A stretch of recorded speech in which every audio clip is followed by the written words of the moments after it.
Hello bachcho, how are you all? This is OP Gupta, your math mentor on this beautiful channel of yours, Mathematica by OP Gupta. तो आज के इस lecture में हम लोग class 11th के case study and passage based question के ऊपर डिस्कशन करने वाले हैं फॉर मैथमेटिक्स। तो चलिए आगे बढ़ते हैं अपनी क्लास में। तो जैसा कि यहाँ पर स्क्रीन पे आप देख पा रहे होंगे बच्चों, ये जो वीडियो है this is for class 11th academic session 2023 to 24 और इस वीडियो में हम लोग case study and passage based questions का डिस्कशन करने वाले हैं। ठीक है बच्चों, अपार्ट फ्रॉम दैट अगर आप लोगों को केस स्टडी टाइप के क्वेश्चंस के पीडीएफ चाहिए तो आप इस वीडियो का डिस्क्रिप्शन बॉक्स चेक कर सकते हो।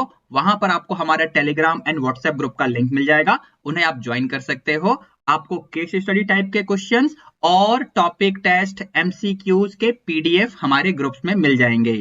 मोर ओवर अगर आप लोग अपनी प्रिपरेशन को सुपर स्ट्रॉन्ग बनाना चाहते हो तो हमारी क्लास 11th की मैथ मिशन सीरीज की बुक्स और सैंपल पेपर की बुक को भी परचेज कर सकते हो, जिन्हें आप फ्लिपकार्ट या अमेजन पे ऑर्डर कर सकते हो। फ्लिपकार्ट और अमेजन के लिंक आपको इस वीडियो के डिस्क्रिप्शन बॉक्स और पिंड कमेंट में मिल जाएंगे। मोरओवर अगर आप डिस्काउंटेड प्राइस पे अपनी बुक्स को ऑर्डर करना चाहते हैं तो आप हमें दिए हुए व्हाट्सएप नंबर पर भी कांटेक्ट कर सकते हैं। अब अपनी वीडियो में हम आगे बढ़ते हैं और क्वेश्चन की तरफ जाने से पहले सबसे पहले जरा इस क्वेश्चन का आंसर करो। इस प्यारे से क्वेश्चन का आंसर क्या होगा? सब्सक्राइब तो कर लिया है ना? अगर आपने इस चैनल को अभी तक सब्सक्राइब नहीं किया है तो फटाफट चैनल को सब्सक्राइब करके बेल नोटिफिकेशन प्रेस कर लो ताकि हर इंपॉर्टेंट वीडियो की अपडेट आप लोगों को टाइम टू टाइम मिलती रहे। मोर ओवर ये जो लेक्चर है मैं मिडनाइट में रिकॉर्ड कर रहा हूं, तो अगर आप लोग मुझे सपोर्ट करना चाहते हैं तो इस चैनल को सब्सक्राइब करिए, वीडियो को लाइक करके अपने सभी क्लासमेट्स को भी शेयर करो। ठीक है, आपका ये छोटा सा कंट्रीब्यूशन मुझे मोटिवेट करेगा ताकि मैं आप लोगों के लिए और भी लेक्चर्स बनाऊं। अब चलते हैं अपने क्वेश्चन की तरफ। Case study and passage based question for class 11th। Given a relation in x and y, we say y is a function of x if for every element x in the domain there corresponds exactly one element y in the range. Based on the above information, attempt the following questions. तो यहां पर first part में हमसे क्या पूछा हुआ है? Determine whether the following is a function or not. Justify your answer.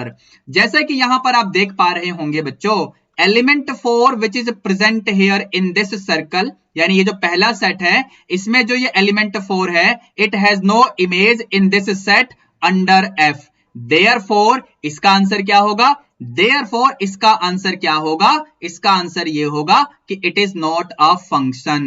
समझे? जो चीज मैंने आपको एक्सप्लेन की है वो आपके स्क्रीन पे मैंने प्रॉपरली डिस्प्ले कर दिया है, आप इसका स्क्रीनशॉट ले सकते हो।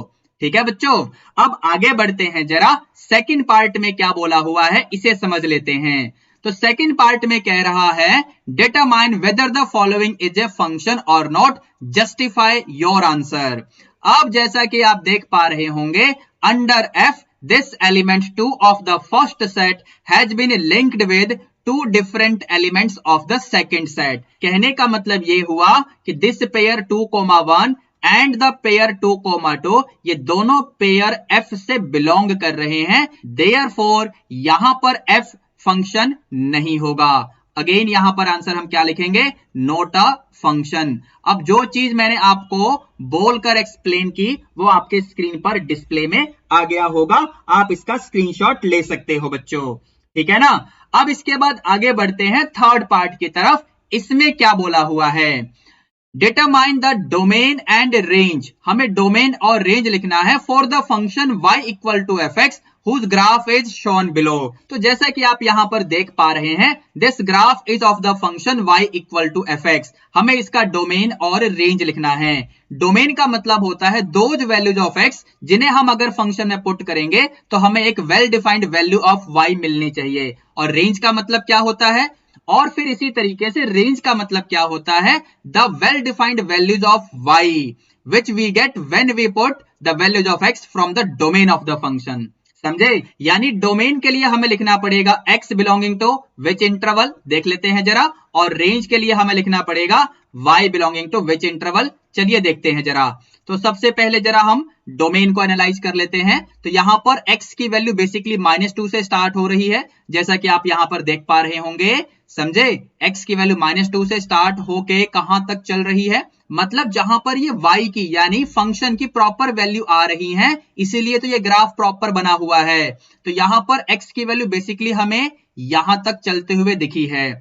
लेकिन आप ध्यान से देखें कि अगर x की जगह 6 होगा तो इस ग्राफ में तो y की वैल्यू नहीं आएगी, क्योंकि ये सर्कल अनफिल्ड है। आपको दिख रहा होगा ये खाली सर्कल है। लेकिन इसी के करस्पॉन्डिंग अगर आप टॉप में जाके देखें तो यहां पर आपको ये सर्कल फिल्ड दिख रहा होगा, मतलब x = 6 तो पॉसिबल है।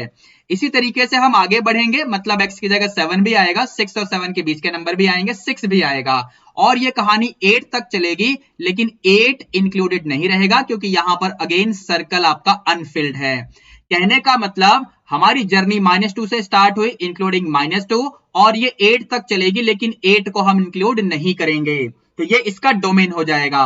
अब जरा रेंज की बात करते हैं। तो यहां पर y की सबसे छोटी वैल्यू क्या दिख रही है, यानी मिनिमम वैल्यू ऑफ y, देखो यहां से आपको स्टार्ट होता हुआ दिखेगा, तो ये -1 होगा।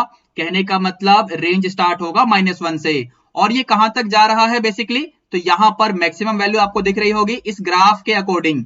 समझे, इस वाले ग्राफ को बाद में एक्सप्लेन करूंगा, वेट करो। तो यहां पर basically maximum value of y आपको 3 नजर आ रही होगी, यानी ये इंटरवल बनेगा रेंज का। लेकिन बच्चों, जैसा कि हम देख रहे हैं कि हमारे ग्राफ में ये पोर्शन भी शामिल है ना, तो यहां पर y की वैल्यू 4 आएगी, जो कि सिर्फ एक वैल्यू है, यानी ओनली 1 वैल्यू इज देयर। तो यहां पर 4 को हम इस तरीके से सेट रिप्रेजेंटेशन में रखकर यहां यूनियन लगा देंगे। तो ये आपका फाइनली रेंज का आंसर आ गया इस क्वेश्चन के लिए। तो डोमेन ये रहा -2, 8, 8 पे ओपन इंटरवल, -2 पे क्लोज इंटरवल, और रेंज ये रहा बच्चों -1, 3, दोनों ही क्लोज इंटरवल होंगे, -1 पे भी और 3 पे भी, यूनियन 4, जो कि एक सिंगल वैल्यू है, डिस्क्रीट वैल्यू है।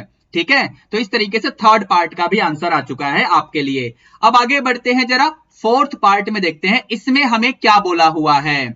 Examine the graph shown in third part. जो ग्राफ हमने अभी आपके साथ डिस्कस किया है, इसको हमें एग्जामिन करना है।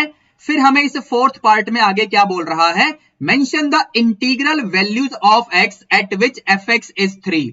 fx = 3 मतलब y = 3। तो यहां पर बेसिकली हमें यह पता करना है कि x की कौन सी इंटीग्रल वैल्यूज के लिए ग्राफ के अकॉर्डिंग y = 3 होगा। तो यहां पर आप देख पा रहे होंगे ये वाला जो पोर्शन है ना, यहां पर y की वैल्यू 3 बन रही होगी। तो इसके करस्पॉन्डिंग x की इंटीग्रल वैल्यूज क्या हुई, देखो x की पहली इंटीग्रल वैल्यू तो यहां पर आपको दिख रही है -1, फिर आपका ये 0, फिर आपका ये 1, और फिर ये आपका 2। कहने का मतलब फोर्थ पार्ट का आंसर क्या बन जाएगा बच्चों, तो फोर्थ पार्ट का आंसर बनेगा सबसे पहले -1, फिर हमने 0 बोला, फिर 1 और फिर 2। ये तो x की इंटीग्रल वैल्यूज बनी। अब ये तो फोर्थ पार्ट में जो चीज पूछी गई है उसका आंसर हो गया, लेकिन मेरे पास आपके लिए एक क्वेश्चन और है, ध्यान से सुनना।